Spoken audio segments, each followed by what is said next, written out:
Om Swastiastu. Pada tugas kali ini, saya akan bahas mengenai ketenaga kerjaan.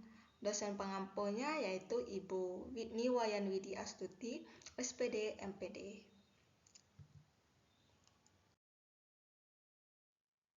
Peta konsep.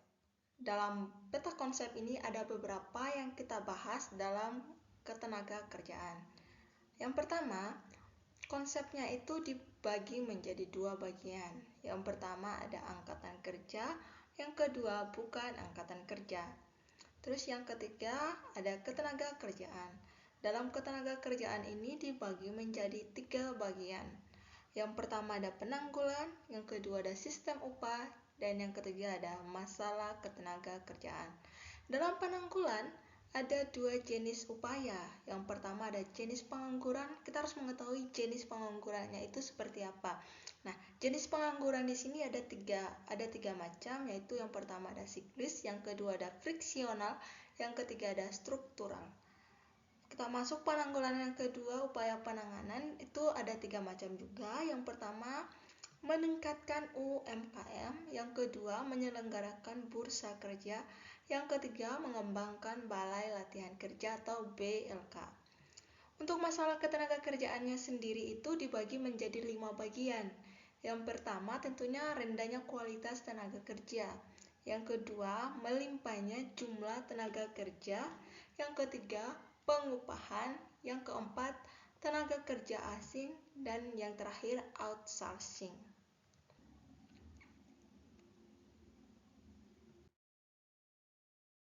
Nah, selanjutnya kita akan bahas mengenai ketenaga kerjaan. Tenaga kerja itu merupakan salah satu faktor penting untuk mencapai pembangunan ekonomi. Permasalahan yang berkaitan dengan ketenaga kerjaan itu seringkali dihadapi oleh banyak negara, termasuk Indonesia. Upaya yang dapat dilakukan salah satunya adalah dengan memberikan pelatihan guna meningkatkan keterampilan tenaga kerja sehingga dapat mengurangi masalah ketenaga kerjaan. Dalam ketenaga kerjaan tadi dibagi menjadi beberapa bagian. Yang pertama ada konsep ketenaga kerjaan.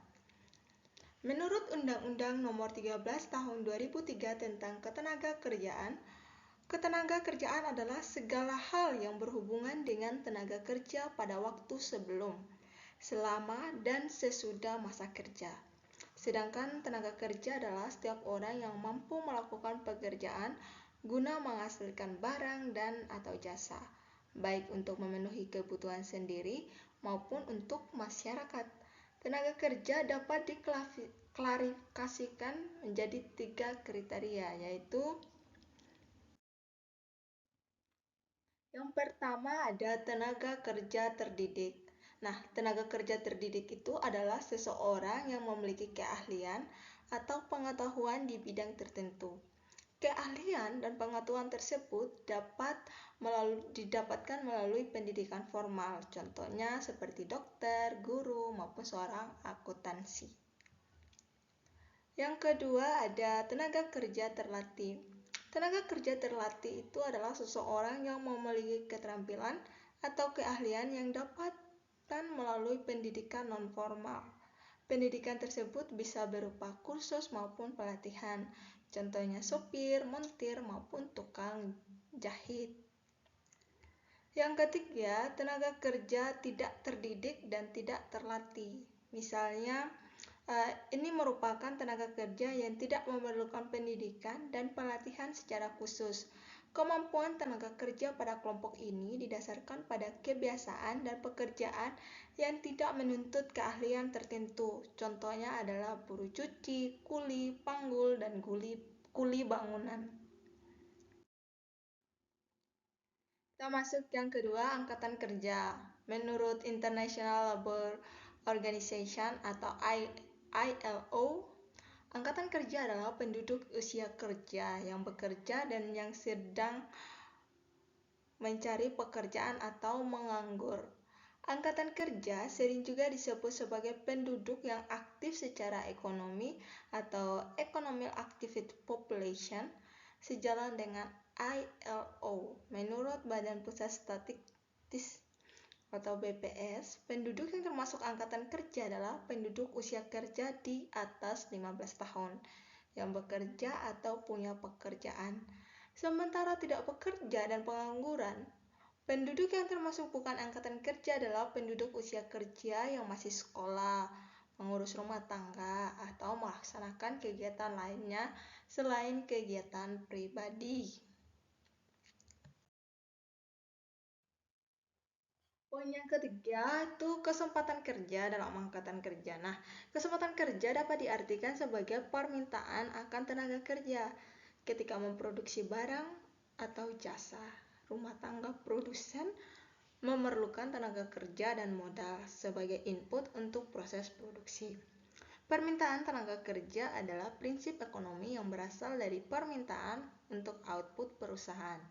Jika permintaan terhadap output atau barang dan jasa perusahaan meningkat, perusahaan akan membutuhkan lebih banyak tenaga kerja, sehingga akan memperkerjakan lebih banyak tenaga kerja.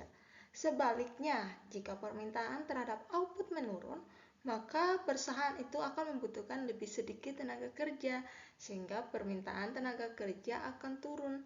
Dampaknya adalah perusahaan dapat melakukan pemutusan hubungan kerja atau PHK.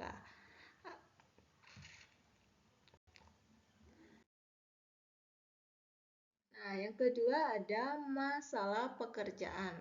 Masalah dalam ketenaga kerjaan itu berkaitan tentang bagaimana tenaga kerja mendapatkan hak dan menjalankan kewajiban.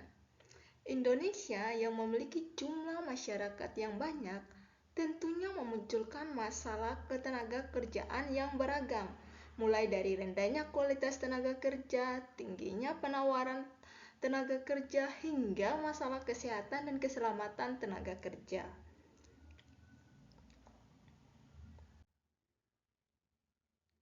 Kita masuk di poin yang kedua, sistem pengupahan.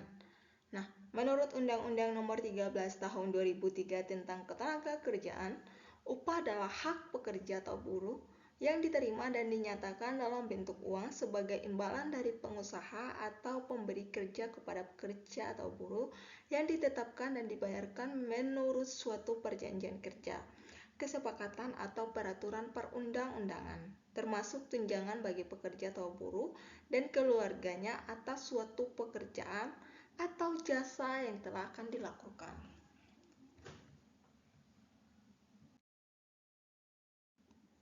Pada sistem upah ini dibagi beberapa bagian. Ada yang pertama jenis upah. Nah, dalam jenis upah sendiri itu dibagi menjadi 3 bagian, yaitu upah menurut waktu. Artinya upah menurut waktu itu kalau di Indonesia mengenal upah menurut waktu sistem upah yang didasarkan pada berapa lamanya seseorang bekerja. Yang kedua, upah menurut satuan hasil. Adalah sistem upah yang didasarkan pada jumlah produk yang dihasilkan oleh seorang pekerja. Yang ketiga, upah borongan merupakan sistem upah yang didasarkan pada kesepakatan dari yang memberi kerja dengan penerima kerja. Poin kedua, upah minimum. Nah, dalam upaya mewujudkan penghasilan yang dapat memenuhi kebutuhan layak bagi masyarakat, pemerintah menerapkan kebijakan dalam sistem pengupahan, yaitu kebijakan upah minimum. Upah minimum adalah standar penghasilan yang harus diberikan oleh pengusaha kepada pekerja yang tindakannya disesuaikan dengan produktivitas dan pertumbuhan ekonomi suatu negara. Nah, jenis yang ketiga, Dewan Pengupahan. Menurut keputusan Presiden Republik Indonesia Nomor 107 Tahun 2004 tentang Dewan Pengupahan, Dewan Pengupahan adalah suatu lembaga non-struktural yang bersifat tripartit. Dewan Pengupahan terdiri dari Dewan Pengupahan Nasional atau Depenas, Dewan Pengupahan Provinsi atau DPProv, dan Dewan Pengupahan Kabupaten Kota atau DPKap atau DPKota.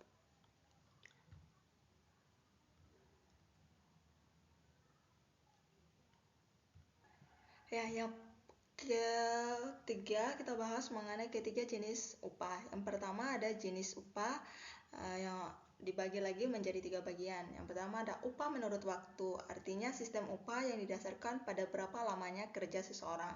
Yang kedua, upah menurut satuan hasil adalah sistem upah yang didasarkan pada jumlah produk yang dihasilkan oleh seseorang pekerja. Yang ketiga, upah borongan adalah sistem upah yang didasarkan pada kesepakatan dari yang memberi kerja dan penerima kerja.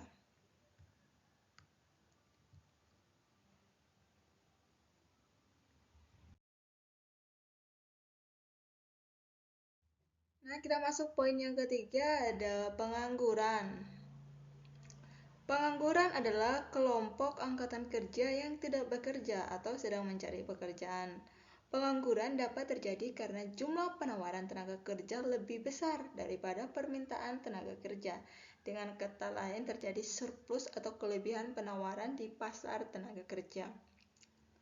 Pengangguran menjadi salah satu masalah yang sering muncul di negara-negara berkembang. Hal ini disebabkan karena tingginya jumlah penduduk yang tidak diimbangi dengan ketersediaan lapangan pekerjaan, sehingga memicu terjadinya ketimpangan pendapatan. Untuk melihat jumlah pengangguran di Indonesia, kita dapat mencari melalui situs resmi BPS untuk meningkatkan pengetahuan kita masing-masing. Jenis-jenis pengangguran itu dibagi menjadi beberapa jenis berdasarkan lamanya waktu bekerja dan penyebabnya. Adapun jenis-jenis pengangguran sebagai berikut. Yang pertama, pengangguran berdasarkan lamanya waktu bekerja. Itu lagi dibagi menjadi 3 bagian, yaitu ada pengangguran terbuka. Pengangguran terbuka adalah angkatan kerja yang sama sekali tidak mempunyai pekerjaan. Contohnya mahasiswa yang baru lulus kuliah dan belum bekerja. Menurut BPS, pengangguran terbuka terdiri atas kelompok orang yang pertama tidak memiliki pekerjaan dan sedang mencari pekerjaan, yang kedua tidak memiliki pekerjaan dan sedang mempersiapkan usaha. Yang ketiga, tidak memiliki pekerjaan dan tidak mencari pekerjaan karena merasa tidak mungkin memperoleh pekerjaan. Yang keempat, sudah memiliki pekerjaan tetapi belum mulai bekerja. Kita masuk pengangguran berdasarkan lama waktu bekerja yang setengah pengangguran. Artinya, angkatan kerja ini sudah bekerja namun tidak bekerja secara optimal atau bekerja di bawah jam kerja normal. Contohnya seperti petani yang menganggur karena menunggu musim panen tiba. Kita masuk poin yang ketiga dalam pengangguran berdasarkan lamanya waktu kerja, yaitu pengangguran terselubung. Artinya angkatan kerja ini sudah bekerja namun tidak bekerja secara optimal karena ketidaksesuaian latar belakang pendidikan atau pekerjaan tidak sesuai dengan bakat dan kemampuan pekerja. Contohnya adalah seseorang sarjana hukum yang bekerja sebagai customer service di salah satu bank, padahal idealnya seorang sarjana hukum dapat bekerja sebagai pengacara, jaksa, atau notaris. Kita masuk ke jenis pengangguran yang kedua, yaitu pengangguran berdasarkan penyebabnya. Ini juga dibagi menjadi 3 kelompok. Yang pertama ada pengangguran struktural. Itu terjadi karena adanya perubahan struktur ekonomi suatu negara. Misalnya perubahan dari negara berstruktur agraris menjadi negara industri. Pengangguran ini disebabkan karena keahlian yang dimiliki oleh tenaga kerja tidak sesuai dengan pekerjaan yang dibutuhkan saat ini. Yang kedua ada setengah friksional. Artinya, angkatan kerja ini tidak bekerja karena mengharapkan pekerjaan yang lebih baik dari sebelumnya. Pengangguran friksional bersifat sementara, karena pada dasarnya pengangguran ini bukan disebabkan oleh ketidakmampuan memperoleh pekerjaan, melainkan karena adanya keinginan untuk mendapatkan pekerjaan dan gaji yang lebih baik. Yang ketiga ada pengangguran siklis. Nah, dalam pengangguran siklis ini terjadi karena adanya penurunan kegiatan ekonomi. Ketika permintaan barang dan jasa dalam perekonomian menurun, hal ini akan memaksa perusahaan untuk memberhentikan pekerja dalam upaya untuk memotong biaya. Perusahaan menghasilkan pendapatan dari penjualan barang dan jasa. Dan ketika pendapatan menurun drastis, maka bisnis akan mengalami penurunan laba. Dalam upaya menjaga bisnis tetap bertahan, perusahaan memberhentikan pekerja untuk mengurangi biaya tenaga kerja.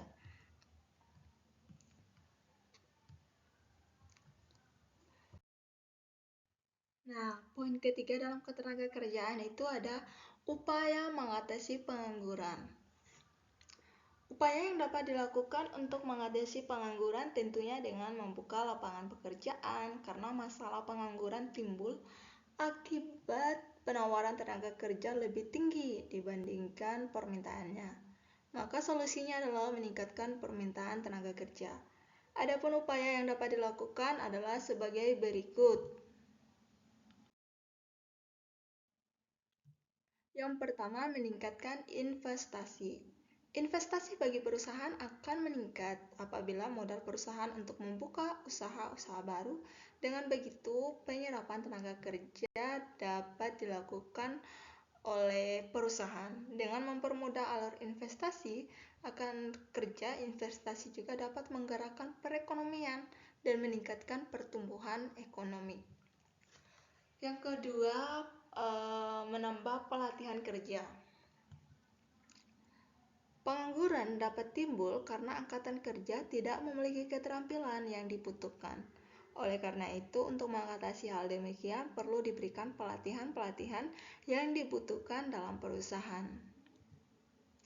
Yang ketiga, program kerja sama luar negeri. Pemanfaatan kerja sama dengan negara lain dapat dilakukan sebagai usaha penyerapan tenaga kerja Indonesia. Kerjasama ini dapat dilakukan oleh pihak swasta maupun pemerintah. Dengan kerjasama tersebut, kesempatan kerja masyarakat semakin terbuka dan permintaan tenaga kerja yang tidak seimbang dalam negeri dapat teratasi. Yang keempat, menggalakkan usaha UMKM. Meningkatkan kesadaran masyarakat untuk menggiatkan UMKM adalah salah satu upaya mengatasi pengangguran. Masyarakat itu harus dibina dan diberi bantuan modal untuk membuka usaha kerjanya sendiri, sehingga masyarakat tidak hanya berusaha mencari pekerjaan bagi dirinya sendiri, tetapi juga dapat membuka lapangan usaha baru yang dapat membantu mengurangi angka pengangguran dan meningkatkan kegiatan ekonomi. Demikian materi yang dapat saya sampaikan mengenai ketenaga kerjaan. Untuk selanjutnya kita masuk di sesi diskusi.